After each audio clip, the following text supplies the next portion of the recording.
इस वीडियो में हम देखने वाले हैं कि कैसे आप टू हैंड स्मार्ट कैलकुलेटर को इस थर्मल प्रिंटर से कनेक्ट करोगे। और अगर आपको ये थर्मल प्रिंटर परचेज़ करना है तो ये टू हैंड्स का थर्मल प्रिंटर आप वेबसाइट से परचेज़ कर सकते हो। तो इसके लिए क्या क्या ज़रूरी चीज़ें हैं, इसके लिए मेक श्योर कि आपने टू हैंड्स ऐप से लॉगिन कर लिया हो। और अगर आपने लॉगिन नहीं किया है तो आप हमारा ऑनबोर्डिंग वीडियो देखिए, डिस्क्रिप्शन में लिंक मिल जाएगा या प्लेलिस्ट में भी आपको मिल जाएगा लिंक। ठीक है, तो आप ऑनबोर्डिंग करिए, मीन्स कैलकुलेटर को ऐप से कनेक्ट करिए। और क्या क्या प्रिंटर के लिए रिक्वायर्ड चीज़ें हैं, पहले तो हम पोर्ट समझ लेते हैं। राइट साइड में हमारा चार्जिंग पोर्ट है USB-C, लेफ्ट साइड में हमारा प्रिंटर का पोर्ट है। मीन्स ये कि हम जो प्रिंटर कनेक्ट करेंगे वो लेफ्ट साइड से कनेक्ट करेंगे। तो आइए, सबसे इंपॉर्टेंट चीज़ें क्या है, आपके पास OTG केबल होनी चाहिए। अगर आप प्रिंटर हमसे खरीदते हो तो हम आपको ये केबल देंगे, ठीक है। और आपके पास USB केबल होनी चाहिए जो कि आपको डिवाइस के साथ मिलेगी, जिस केबल को आप चार्जिंग के लिए यूज़ कर सकते हो, ठीक है, यूज़ करते होगे आप। तो आपको ये OTG केबल को लेफ़्ट साइड में कनेक्ट करना है, यहाँ प्रिंटर वाले पे।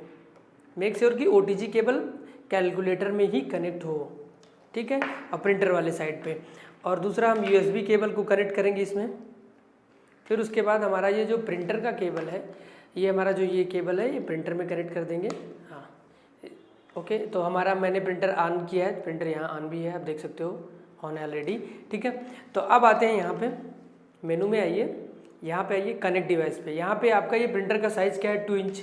तो प्रिंटर प्रिंट करिए, आपने 2 इंच सेलेक्ट कर लीजिए, सक्सेसफुल हो गया, 2 इंच पे सेट हो गया। C प्रेस करिए, फिर आइए आप फॉरवर्ड बटन से यहाँ पे सिंक SYNC इस पे इंटर करिए। यहाँ पे आइटम सिंक है ना, प्रिंटर सिंक है, तो प्रिंटर सिंक पे इंटर करिए। प्रिंटर सिंक आपका हो गया सक्सेसफुल, ठीक है। तो 2 चीज़ें आपको सेट करनी थी, एक तो प्रिंटर का साइज, दूसरा प्रिंटर सिंक। चलिए हम एक नॉर्मल सा कैलकुलेशन करते हैं, आप देख लीजिएगा। आपका अगर कभी कभी क्या होता है कि हमारा प्रिंटर वर्क नहीं करता क्योंकि हमने सेटिंग में नहीं सेट किया हुआ है इसका साइज और प्रिंटर नहीं सिंक करा है, या फिर हमने कनेक्ट प्रॉपर नहीं किया, तो ये चीज़ें हमें चेक करनी पड़ेगी। तीसरा, हमारा पोर्ट चेक कर लें कि आपका पोर्ट प्रिंटर वाले पोर्ट में ही कनेक्ट है कि नहीं। चलिए एक नॉर्मल से कैलकुलेशन करते हैं। मैंने एक कैलकुलेशन किया, ठीक है। अब मैंने बिल निकालना है मुझे इसी कैलकुलेशन का, तो मुझे पेमेंट मोड लेना होगा और GT प्रेस करना होगा।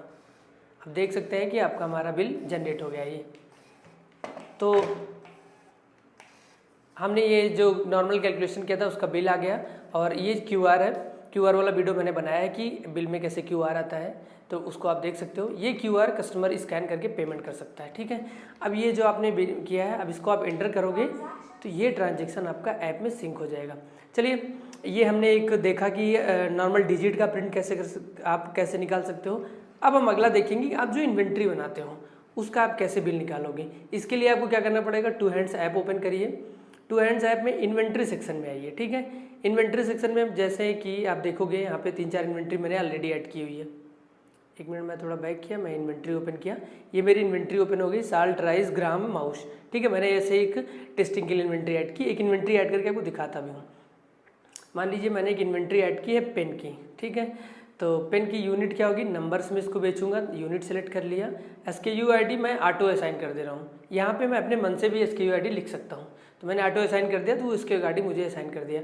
ये है क्या, तो मैंने इसको ग्रॉसरी आइटम में सेलेक्ट कर दिया, ठीक है। सेलिंग प्राइस पेन मेरी है 10 रुपये की, कॉस्ट प्राइस मुझे 7 रुपये की। तो ये जो कॉस्ट प्राइस है ना, ये कस्टमर को बिल पे नहीं दिखेगा, ठीक है। तो चलिए, स्टॉक क्वान्टिटी मेरे पास अभी 100 पेन मेरे स्टॉक में है। अब यहाँ पे मैं आ गया, ऐड कर लिया, तो ये SKU ID कितनी थी, 16। अब बाकी मेरे देखिए जो 16 SKU ID 16 ऐड है, जो प्रोडक्ट करने में पेन, बाकी मैंने और इन्वेंट्री बनाई थी वो भी है। और यहाँ पे इन्वेंट्री ऐड में बल्क अपलोड का भी ऑप्शन है। तो बल्क अपलोड के लिए कैसी CSV फाइल बनानी है, CSV मतलब एक्सेल में, एक्सेल का ही फॉर्मेट होता है, वहाँ पे इंपोर्ट करा के आप चेंज कर सकते हो अपना फाइल फॉर्मेट CSV।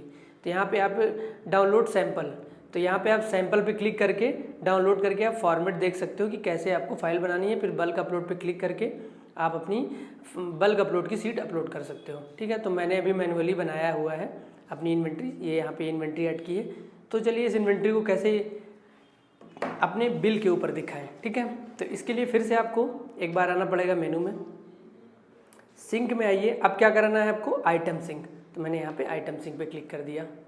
ये हमारा आइटम सिंक का मतलब है कि जितने आइटम हमने ऐप में सेव किए हैं वो सारे आइटम अब आपको यहाँ पे कैलकुलेटर में दिखेंगे भी, और आप उनकी SKU ID को यूज़ करके बिल बना सकते हो।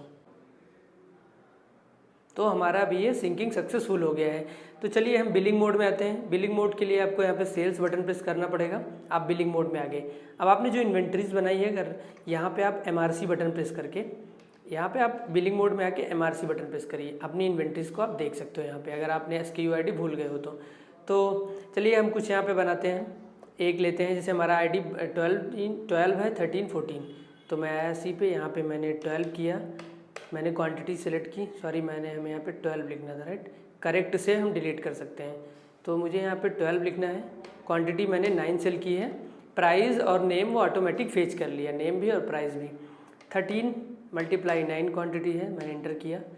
ठीक है, तो अब ये दोनों जो हमने आइटम ऐड किए हैं इनको हमें बिल पे चाहिए, तो हमें पेमेंट मोड लेना है और हमको प्रेस करना है GT।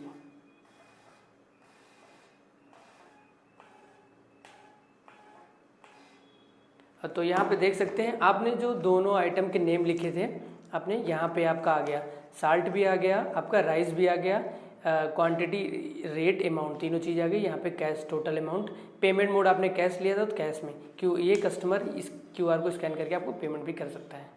तो ये प्रोसेस रहा। अब ये बिल आपको सिंक भी कराना है, तो इंटर कर दीजिए। तो ये प्रोसेस रहा कि आप अपने स्मार्ट कैलकुलेटर को प्रिंटर से कैसे कनेक्ट करोगे।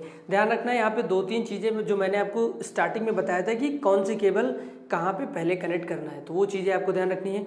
अगर कोई प्रॉब्लम आ रहा है तो ये स्क्रीन पे नंबर दिख रहा है हमारा कस्टमर सपोर्ट का नंबर, वेबसाइट पे भी नंबर है, आप वहाँ पे भी कॉल कर सकते हो, आप हमें कमेंट कर सकते हो। Thank you.